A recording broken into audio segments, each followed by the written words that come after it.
Masih jero kondisi ketakutan karena diancam nak dituja tetanggonya. Mukmin, penjajah buah keliling ini bikin pengaduan di Polrestabes Palembang. Warga Jalan Datu M. Akib Sudem mengalami kejadian tersebut pas lagi motongi buah yang nak dijajoknya. Lalu pelaku datang ke rumahnya sambil gawak senjata landap. Nyali hal itu, korban pun langsung berlari, lalu nyelamat ke diri. Korban dewek ngaku kalau dia tidak tahu apa masalahnya, karena selama ini uji korban dia tidak pernah bikin masalah sama pelaku. dia aku ini lagi posisi meracik buah di halaman rumah. Ya ada yang datang kan, menanam komar ini. Dia lewat dulu memang.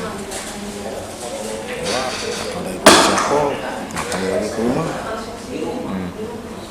Datang lagi ke rumah, ya tak tahu aku. Masalahnya apa kak awalnya? Aku juga kurang tahu kan. Masalahnya itu ya.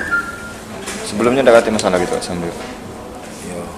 Berarti Untuk selanjutnya pengaduan korban bakal diproses lebih lanjut oleh anggota Satreskrim Polrestabes Palembang. Abidin Riwanto, PAL TV.